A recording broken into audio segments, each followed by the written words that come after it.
Ready to elevate your self-care game? Boss Gal Beauty Bar is a modern med spa offering everything from cosmetic injectables, lasers and microneedling, to medical-grade facials and skincare. Conveniently located in Clintonville, Grandview, Powell, and Easton, making self-care a priority has never been easier. Use code CROFT for $25 off your first visit. Monica Day. Welcome to the Carrie Croft Show. I feel like I need to change my... So this is the first thing I want to discuss is the news anchor voice. Yeah. How do you train for that? Like, so when you're just sitting here talking to me, you're going to talk differently than when you sit in front of the camera, right? No. Not at all. Not really. I mean, you know, the only thing I think that's different, and I use my voice. Some people have like a different voice. I think the only thing that's different is the formality of it. So I may not use the same phrasing that I would if it was just you and I speaking. But like if I'm reading, I'm just reading. But depending on the story and the commentary, then my voice would, everything would slip back into just like you and I talking. So I don't have an anchor voice. You actually, I think, naturally do. And that could, and you know what, that could be. Which I think is probably, it's probably like, a good thing. Now here I go. I'm going to analyze already. We're like right on the starting block. But it's probably why you have this authentic, fun vibe where people feel like they know you because it's just you. Right. You're not like, so welcome to NBC4 with Good morning. You're just like, hey, like I woke up like this. And you know, it's interesting. When I first started at the TV station, I didn't have any television experience. And so I was kind of like learning on the job. And the anchors that I was starting off with did not have anchor voices. Like there was no fake voice that they put on. They just spoke. And they had great voices and they enunciated, you know. And there was a reporter, and when I was tracking packages, my voice, it would change a bit. And this reporter that had been in the market for years, she said, "You have a great voice. Don't change it at all." And I said, "Oh, okay." She goes, "You sound great. Don't change it." And so from that kind of point on, even when I was tracking something, because, you know, when you're reading in a booth, sometimes it changes. I really kind of consciously tried to stop letting that happen. Yeah. Okay. This is your choice. This is choose your own adventure. Okay. Start deep, start light. Let's go deep. Okay, good. I love that. Why not? Well, so I was reading your, clearly researching and reading your form. Yeah. And the one thing that you put on there, which by the way, I will have to give you your MVP of filling out the intake form to this day. Really? It made me laugh out loud. It was so good. I was like, okay, we're friends already. Like this chick she's on it. It was really good. I had some help. Who helped you? So the part that was like, how would others describe you? Yeah. I was sitting next to my co-anchor, Matt, and I was like, how would you describe me? And he's like, starts giggling. And I'm like, come on. He's like, this is a loaded question. And then Jen and Jared, we like sit in a line. They were like, come on, it's not that hard. And they started rambling stuff off.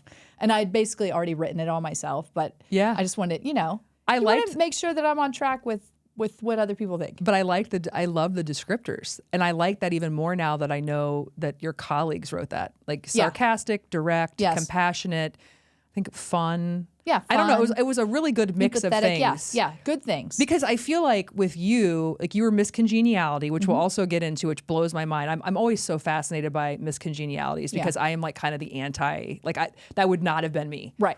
Which I kind of wish I could have rein that in a little bit. All you have to do is sway one person not to vote for themselves and to vote for you. True. Maybe there's we don't know what the tally was there. Maybe they're right. This is true. But I feel like sometimes that could be someone who's like super nice to everyone and pleasing and trying to, but having the directness, the sarcasm and all that. I feel like you have a good mix of shit. It was fun. Good mix I had fun, and other people have fun. You know, with me. Like we had a good time. Yeah. Okay. So now let's go into the deep sea. You and I. So it struck me when you said that you lived basically alone. When you were your senior year in high school. Yeah. And I read that and I felt like, oh my God, I feel seen because I had a similar situation happen in my life, and I remember how it affected me. So I'm curious, when you look back on that time being such a formidable, like that's a crazy time in your life, being alone, like just go back a little bit. So, it's interesting. I ran into one of my old high school friends, and we had been friends, all through high school, basically. And as adults, I was doing the graduation ceremony for Whitehall. That's where I graduated from. Go Rams. And so I was like their keynote speaker, and his nephew was graduating, and he came up and he's like, and I mentioned, a little bit about my story during that speech, and he was like, man, those were some crazy times. I can't believe that you went through that. And it was kind of like, I had never really stopped to think like I had went through something so deep that the people that I was even close with at the time thought that it was weird or that it was like a trying time. The fact that like this guy who I hadn't seen in 20 years and I was really tight with at the time still looks back on that and thinks like that was a lot. It kind of opened my eyes up a little bit more to it. What happened was my mom and my stepdad, they had moved my freshman year of high school. There was a lot going on. They had moved to Florida.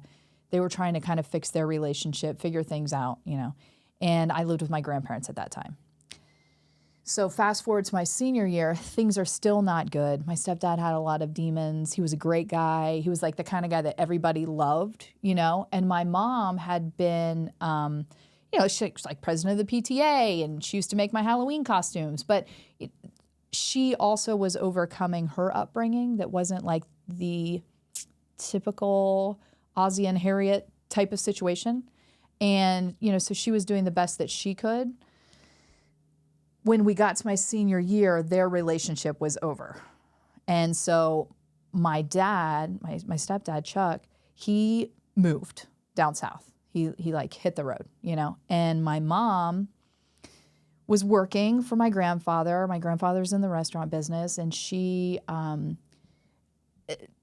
met one of her old boyfriends and kind of rekindled that, and she was going through all these things emotionally. And my Uncle Nick lived down in Key West. He's like, come down to the Keys, work this season.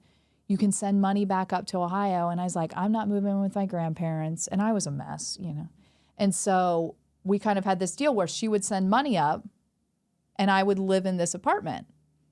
Well, she didn't necessarily make it to the Keys. She made it to Florida with this old boyfriend that she had rekindled a relationship with. He turned out to be psycho kind of situation. And he might be watching this. He turned out not to be what she had imagined, And so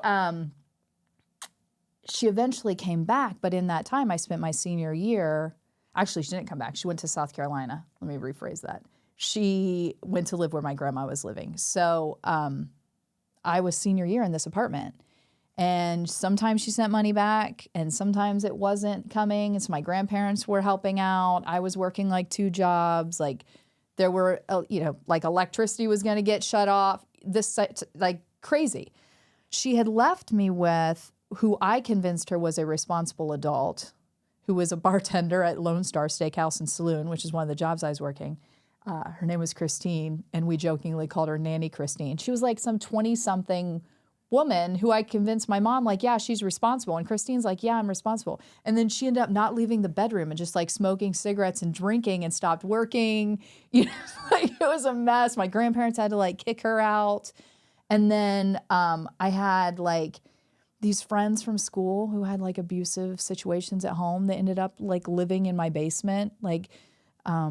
Two different friends at 2 different times. One, that turned out not to be a great situation. The other one was a better situation. But it was wild. I look back on it now and I'm like, who was who let this happen? I'm going, yeah, let's do this. Yeah, great. Because at the time I'm a 17-year-old with issues. And I'm thinking, this is an awesome situation for me. But no one else was this isn't. Pump the brakes. Hold on. And, my mom's friends, who I call my aunts and uncles, they were all looking in on me. And I was in an apartment complex that I had lived in for years with friends and friends' parents around. But it was definitely not a situation my children will ever be in. also, so many people would have just continued to sort of spiral down a certain path, not a good path. Yeah. So there had to be something that kind of reached out to you, and pulled you through to become this successful, good parent that you are. Like, what would you attribute the most to you being able to figure that out? You know, there were teachers that were trying to help me along the way. Like, you know, my mom came back, my stepdad came back because they weren't going to let me graduate high school. Like, I missed so much school. You know, I was like late. My teacher would mark me absent if I was late, basically. Like, I was screwed. And everybody kind of rallied around my Miss Plank, my art teacher, and my theater director, and Miss Katz, our other art teacher, was like they were helping me to write these papers that I had missed. Because my English teacher, I was in AP English. I was still passing, by the way. And he was like, you have to finish everything that you missed in order to graduate. Because I was just taking tests. I was like, I'm getting good grades. I'm taking these tests. I'm acing these tests. I'll just graduate. And they're like, that's not how it works. And so, you know, the fact that he agreed to let me do that in order to graduate. And the funny thing was, because my mom had been so involved, I don't think anybody like believed that I was just in this apartment with very little supervision. And so it really took my parents coming back and both of them being kind of like, yeah, we did this. We kind of screwed up. You can't punish her for what we've done. She's passing. What can she do to get through this? And so that helped. And then I think I was at a place where I just didn't have a lot of self-worth. And the funny thing is at that same time, I had started doing pageants. I'd always done theater and performance, and I loved it. And I really found in the pageants, not that they were giving me like the sense of, oh, you're pretty, which I didn't have a great sense of, oh, you're pretty, because I wasn't like, my friends were cheerleading captains. They were blonde, they had big boobs, everybody wanted to date them. I was the friend, you know? And so even though like I didn't feel like the pretty girl, I knew I was attractive. You know, I wasn't one of those people that's like, oh, I'm so ugly. Like I knew that I wasn't ugly. I just didn't think I was appealing to the masses.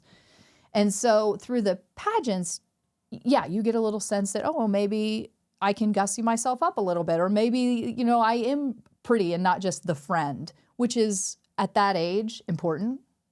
But it also gave me a sense of wanting to do better for somebody else. So when you're doing like Miss Ohio, like little kids are looking up to you.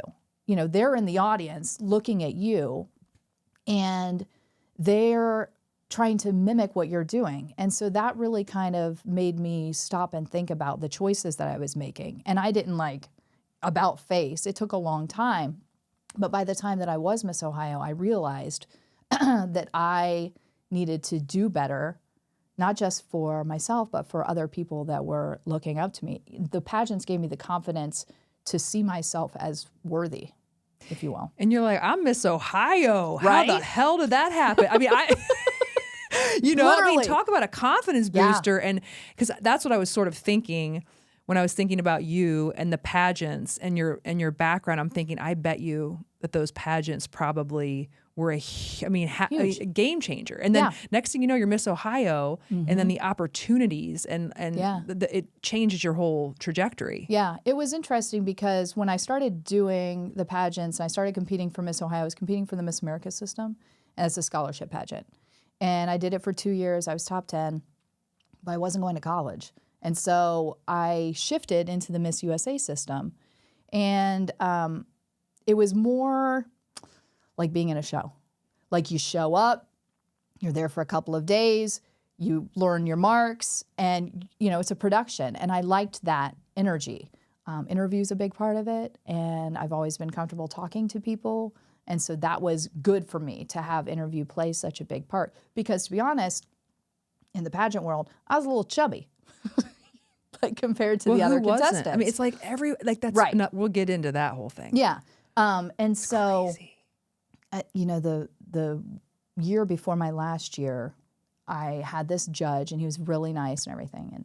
And he made the comment to me that if I was going to come back to work out just a little bit more, and in the nicest Southern pageant way, because much like theater, pageants, like that's part of it. And they're going to tell you that, you know what you're signing up for. It's not for the faint of heart. So fast forward, I come back the next year, or 2 years later, I win. I'm at Miss USA. That judge is there. And he comes up to me and he's like, I was so excited to see that you had won. You always had the prettiest face. You're just a little bit chubby, but look at you now. And it's like, you hear it and it's like, okay, it's mildly offensive, but you have to put yourself in the situation of what it is. Mm-hmm. And that was a very high praise from this pageant guy. I don't even know his name, but I remember, I think back on that moment, and think like, this guy really helped me kind of kick my butt in gear to win. Because the reality is, if you're in a beauty pageant and part of it is a swimsuit, you got to go out and look damn good in your swimsuit. Yep. And as much as people want to say that's sexist or it's this or it's that, that's what it is. Mm. I didn't sign up, to be in a classroom writing a paper. I signed up to put a bikini on and strut across the stage. And I'm okay with that. I don't feel, like violated or exploited or anything else. And if you're going to do that, you got to do it. Yeah. And I agree with you. And it's interesting because in today's world, you hear that and you're like, oh my, but you are right. You're in a pageant and there are expectations. It's like no different than if you went into like a bodybuilding competition or whatever. I mean, there are certain trappings of, albeit that would be a little hard. It's hard. And I've had a similar conversation in the workplace, like fast forward, that I had to like pump the brakes on and say, you can't say that to people. Deciphering here between actually it's going into this sport of pageantry, right? Where there are, if you want to win, you're going to have some tough skin. Yeah. Okay. So understanding what he said and how he said it. Yeah. Now you being Monica Day on NBC4, right? Clearly you're beautiful and all the things, but I think with that comes a ton of scrutiny. Yeah. And probably lots of sexism and comments and things from the community feeling like they have the they're allowed to talk about your hair, your face, your weight, everything else. Yeah. But then you're like, okay, hold on, we ain't in the pageants. Right. So let's just have like I'm not in a bikini for you. Right. So, we get that a lot from like viewers. Comments. I had a guy during the pandemic, we're sitting at a weird angle on the set, and I'm 5 months pregnant. I'm 5 months pregnant, sitting on a weird angle on this set so that we're social distant, like, so, the 6 foot thing. And he emailed me and he was like, you really need to look in the mirror and put the cheeseburger down. So I responded and said, I think you need to look in the mirror and ask yourself what is wrong with you. I'm 5 months pregnant. So then he responds back. He's like, I'm so sorry. I didn't realize. Even if you did, even if I wasn't, it's not okay. Like, it's not okay to target me because I look a little bit heavier than what you would like me to look, because as much as I work in a visual medium, and I get that, like I need to look a certain way, that doesn't mean I need to be a size 2. And it certainly doesn't mean that I should be judged based on the size of my waist or, the color of my hair or anything else. My co-anchor isn't getting judged that way. Sometimes they are. That was going to be a question I was going to ask you. And sometimes they are. The men who aren't necessarily, that don't necessarily have six packs who are on the news, are they getting the type of scrutiny that the females? And I think that's the thing that's not talked about often. Like, we get more of it. It's like, oh, that dress was ugly. Oh, I don't like your hair. Oh, I don't like this. We get more of it. But the guys get it too. And it comes from a place of people are very comfortable with us. We're in their homes and they feel like they can say whatever they want. Or sometimes it's just like a troll behind a keyboard.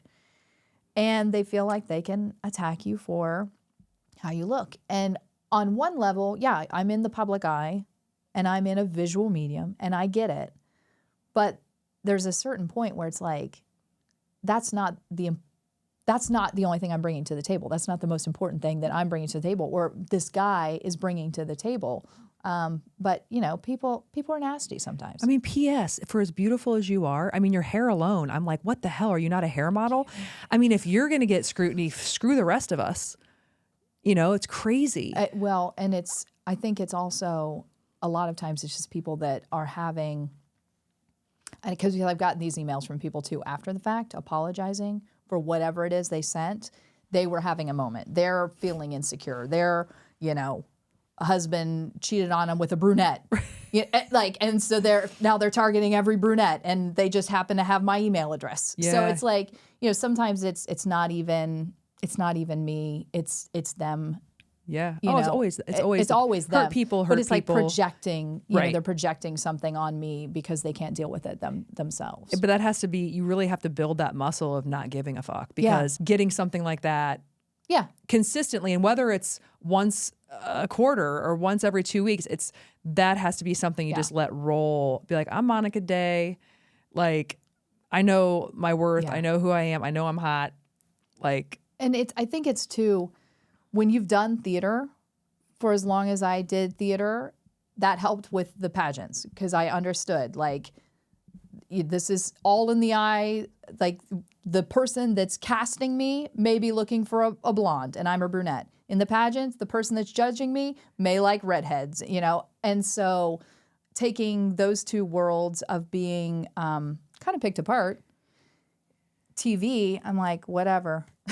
yeah. Been there, done that. Like, I realized that not everybody's going to like me. My pageant coach used to say, some people like Snickers, some people like, Three Musketeers.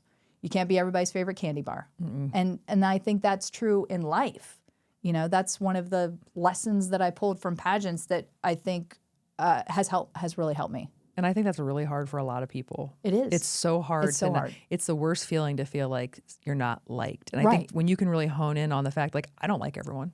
No. You don't like everyone. I don't like everyone. So, like, let's own that. Yeah. And then be for the people who are for you. Yes. And just be kind to even if you don't like someone. Be kind. Be kind. Like, my daughter has, on occasion, problems with different people, like in school or sports or whatever it is. And I always say to her, because she wants to please everyone. And I'm like, Press, not everyone is going to be your friend, but you can be friendly to everyone. You don't need to go out of your way. But if they are going to be nice to you that day, you can be nice back. Just don't base your worth on those days when they choose to make you feel worthy. Yeah. Yep. So before we close the loop on the story we started with about you living alone. Yeah. So where was your biological dad in all of this?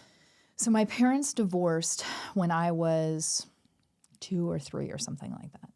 And my father was an alcoholic, and he was going through a lot of turmoil. And at the time, my grandparents were financially very sound.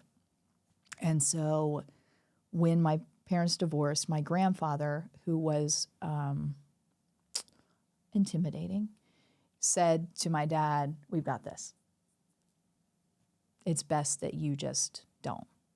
And so my mother never went after child support. She never attempted really to contact him. There was one time that I needed money for like dance classes or something, and she reached out to his mom to see if he could contribute, and his mom said, "Now it's not a good time," because he suffered with alcoholism for many, many years. And my mom kept in touch with his mother just to let her know like how I was doing and kept her updated. And I had met my grandmother and my grandfather when I was 18, and I had talked to her a couple of times prior to that. But that was really the relationship with his family.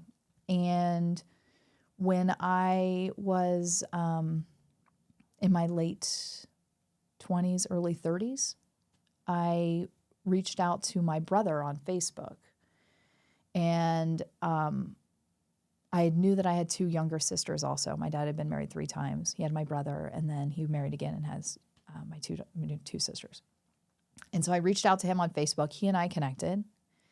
And then my sister Lily, who is significantly younger, I didn't want to reach out to them and rock their world. They were like in high school. When I found out about them, they were even younger. I was 18, but they were, a lot younger, she reached out to me, and my sister Chloe reached out to me, and my stepmom, whose family is amazing, they're from the Akron area, and my sister Chloe, who was like 13, now we're fast forwarding, and I'm married, I'm 31 or something.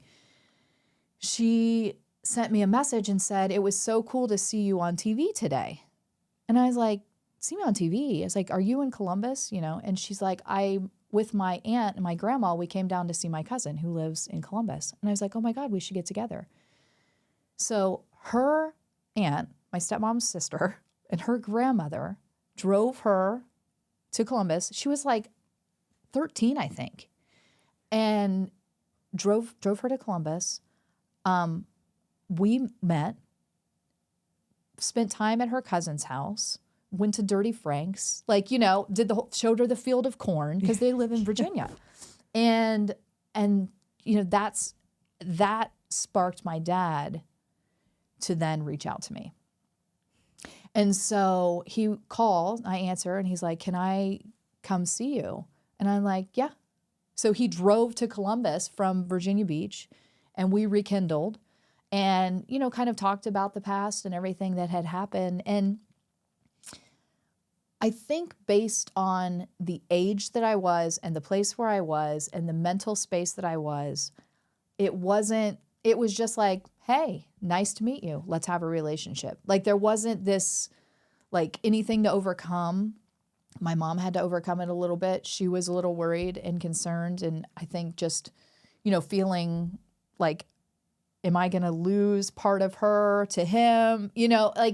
Is she going to be mad at me? What's he going to say? And now they're cool too. But it was a whole thing. And then he and my brother hadn't spoken in years. And so we were all going to go to Virginia, and I'm like, let's reach out to Pat. And so my brother Pat, we all went to Virginia Beach, and we're just in this, at the house, nothing had ever happened. No time had ever passed. And so it's been this really great relationships, but it's only been in the last 10 years. And my stepmom, Becky, they have my sister Lily and then my sister Chloe. And, she basically was like, "You got to stop drinking or you're going to lose this family." And my dad was like, I'm not losing this family. And so he hasn't drank in 20 some odd years since my sister Chloe was born. And so that's been huge. Oh yeah. It's everything. It's everything. And it's hard. It's hard when you have an addiction to admit it, to overcome it. And sometimes you get knocked down and you have to keep trying, but eventually you can get there. You can make it to the end where you have everything that seems so far out of reach, and it's not that it's not a struggle. I'm sure it's a struggle for him even still. The demons that he was using that alcohol to cover up, are still there.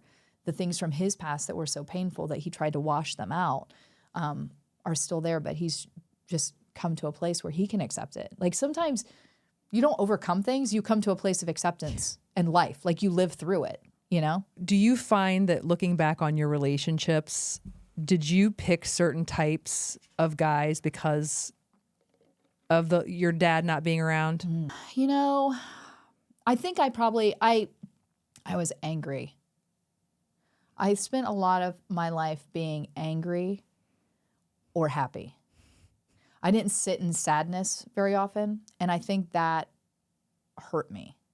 And I think the reason I did that was because I didn't want to deal with the things that were upsetting to me. And, and my mom struggled with the things that upset her, and it was difficult for her to help me kind of emotionally move through those things.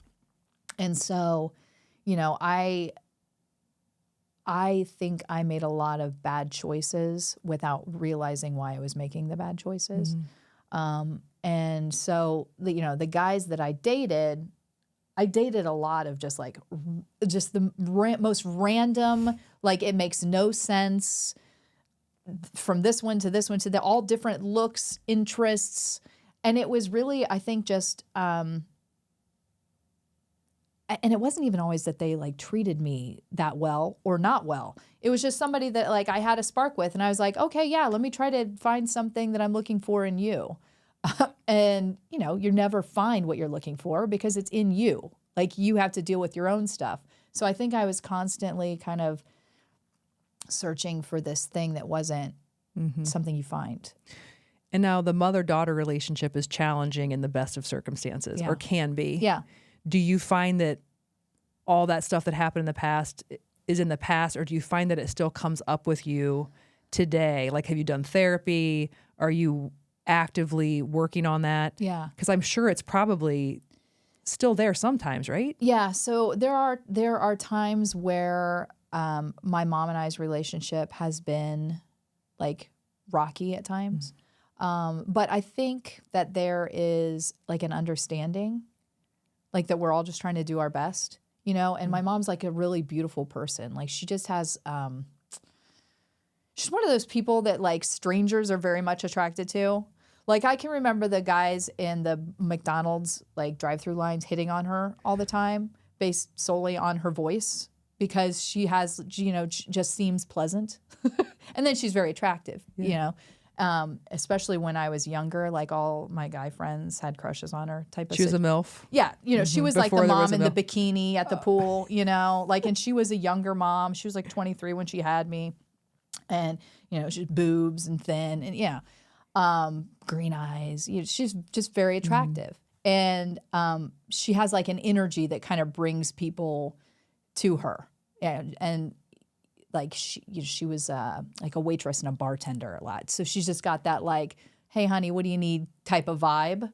And so I think understanding who my mom is, you know, as an adult looking at understanding who she is and what she's been through, I think has helped a lot with that. You know, our relationship is different than a lot of people's relationships, but it's our relationship. Like I love her. But I think it's difficult for anybody. Like, even if you have the best mom, it can be a super difficult situation. And like her mom was very cool. Like my grandma Marcy was like an artist. She was like very cool. You know, like she was into, you know, the things that my mom was into, like the musicians and stuff, and very intelligent. She was a model, very beautiful, but not maternal.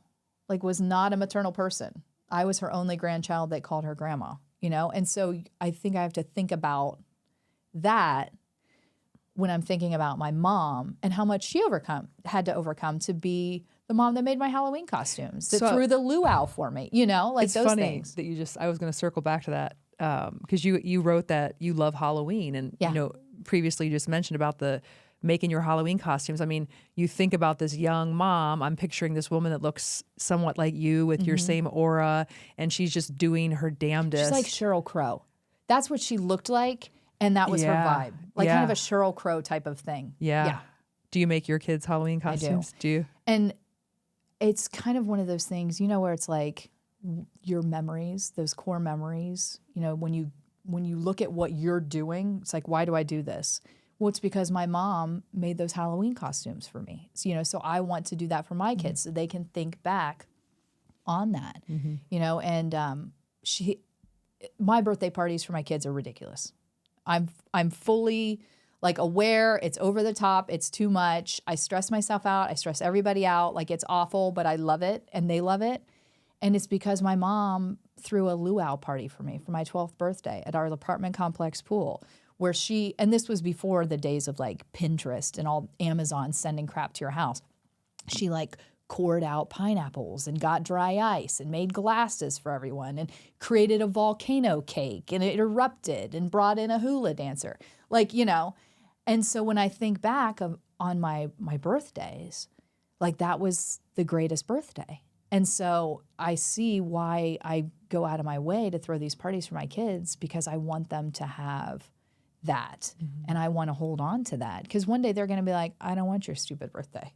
Well, you're absolutely right about that. And so it's like, and so those things, And festivals. Like we used to go to every freaking festival and she would make me dance to Brown Eyed Girl with her.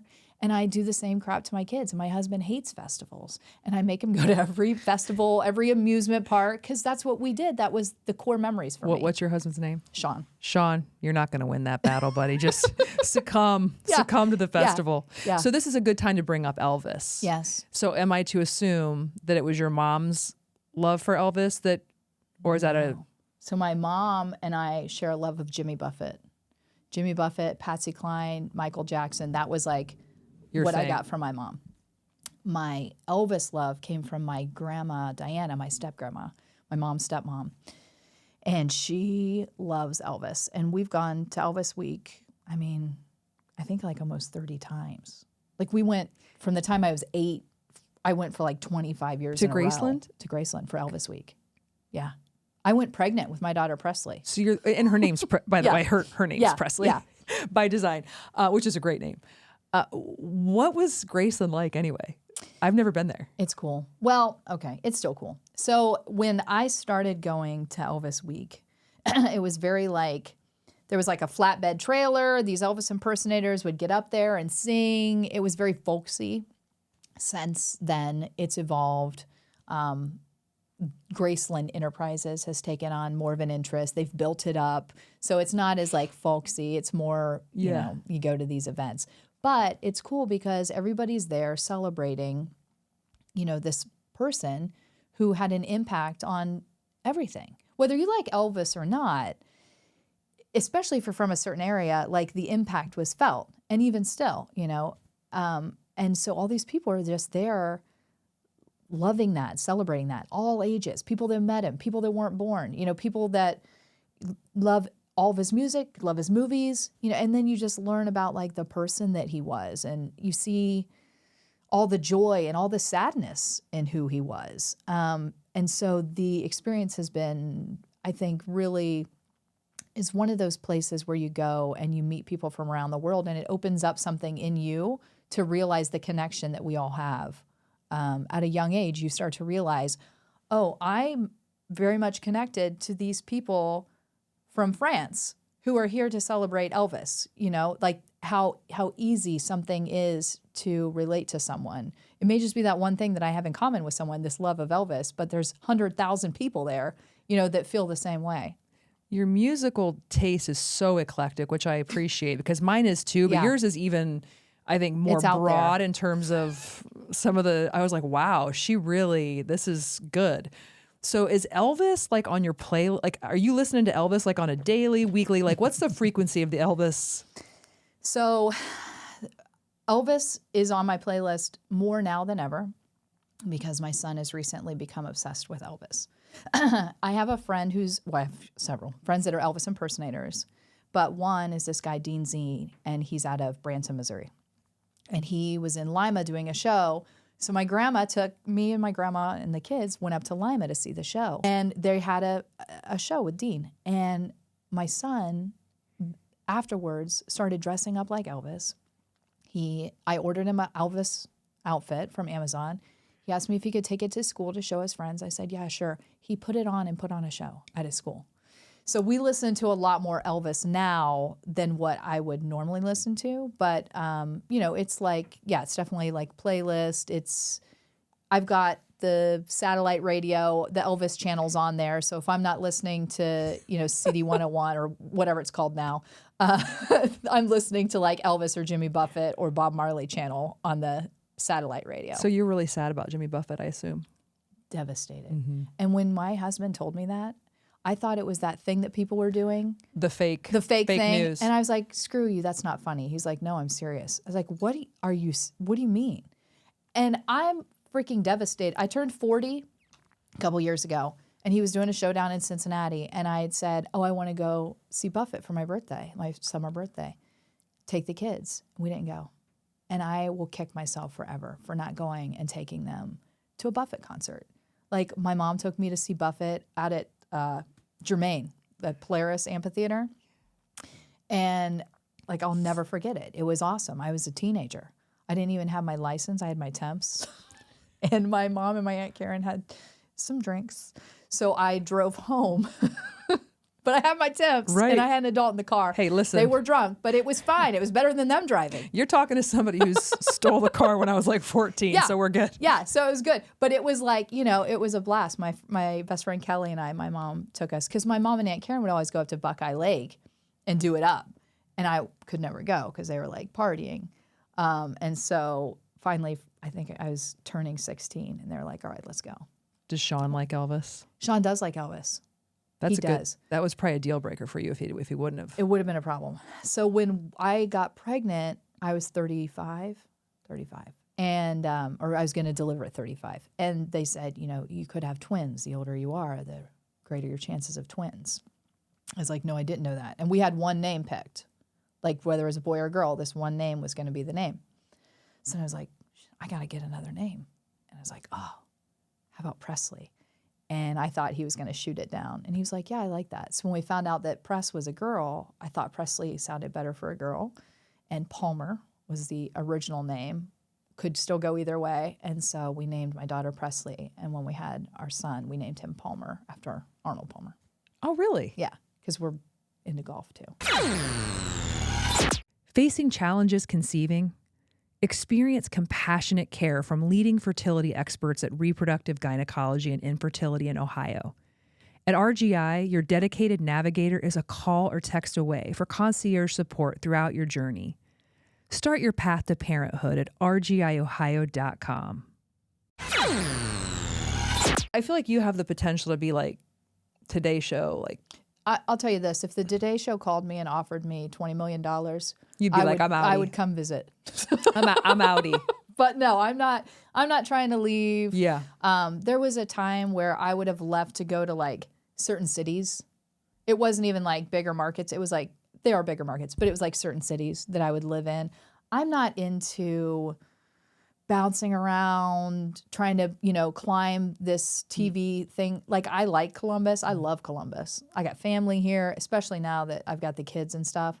Like, where am I going to go? I don't want to live in Denver. It's a cool place. I don't want to live there. I don't want to live in Chicago. Like, it's a hassle. I'll go visit. I want to be here, I think you're in the right spot too. I think so too. Because Columbus is such an up and coming city. I mean, absolutely. It's been such an underdog or underrated, Yeah, I feel like. for sure. But I think post pandemic, Yeah. when all this craziness is happening in these larger cities, Yeah. I just think that it's kind of getting its shine, good spot. more shine than it has in the past. For sure. One more question about Elvis. Did you guys dance to an Elvis song for your first dance at your wedding? No. What song did you dance to? We danced and walked down the aisle to Jason Mraz. I Won't Give Up. Oh, That was called. okay. I won't give up on us. Oh yeah, I love that. Yeah, that was our song. So when you can sing, I can sing. like you can hold a tune. I can hold a tune. Like what is I could carry one in a bucket. like what? Like what would be something you would rip out Like if I was right now for your kids or for anyone? Just like something that would sound good, that would show off your voice. Well, I don't know about that. If I was doing like a song for my kids, Yeah. I might sing. Like you're putting me on the spot. Oh, my mom used to sing this to me, and I would sing it to the kids. I want to hear it. I think people want to hear the singing voice. Okay. Well, this one is by the Nitty Gritty Dirt Band. Okay, I already like them. Yeah. Winnie the Pooh doesn't know what to do. Got a honey jar stuck on his nose. He came to me seeking help and advice, and from here no one knows where he goes. So I sent him to ask the owl if he's there, how to loosen the jar from the nose of a bear. I mean, you really are. I was like this. That's what I sing to my kids. Mommy. Yeah. Now, if I was like, doing karaoke, it would probably be like Bobby McGee or something, You can rip out Bobby McGee. Like if I'm doing karaoke, it's either that or it's going to be like Snoop. See? It's one way or another. I knew I liked you from the minute I saw you, Monica Day. I really did. I mean, you have that kind of clusterfuck of awesome that I love in a human. That's basically how I describe my life, as a clusterfuck. But you are this, like, it's like you don't know what angle you're going to come from, but each angle, I'm like, I like it. I like each angle more than the previous angle. Thank you. I'm into you. It's good to have angles. It's really good to have angles. So you have a dog that actually almost lit your house on fire. So I have 3 dogs. Mr. Puffy Butt, who's turning 15. He's a Shih Tzu Poodle mix. Mr. Bumper, who is turning 13. He's a Shih Tzu Lhasa Apso mix. They both are diabetic. Mr. Puffy Butt's blind. He's deaf. He's arthritic. Bumper's got a heart murmur. And then we also have another dog, Brutus. He is a lab retriever like mix. One of our dogs lit our house on fire of those 3 by getting up on the island and trying to get some dessert off of the island for my husband's 40th birthday party. And he somehow ignited the stove, and he had pulled a Tupperware container of cupcakes onto the stove, and that then proceeded to burn for an hour until we got home. So I won't say which dog did it, but of the 3, you can decide which dog you think might be able to reach the counter. So I just am trying to picture that scene.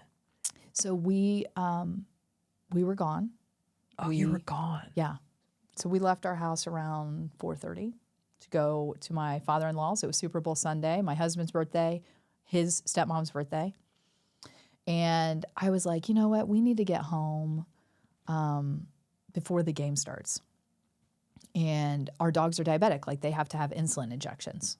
And so Sean's like, yeah, let's leave before the game starts. Okay, cool. We get in the car, and I get a text from my neighbor, and she says that there's a beeping at the house, and she hopes it's not the fire alarm. So I just text her back. I say, oh, we're on our way home. We'll be there soon. We pull in, and we live in a ranch, and we always leave the lights on for the dogs. And it was like black. And we're like, oh my God, I forgot to turn the lights on. And as we're pulling up, we can hear the beeping.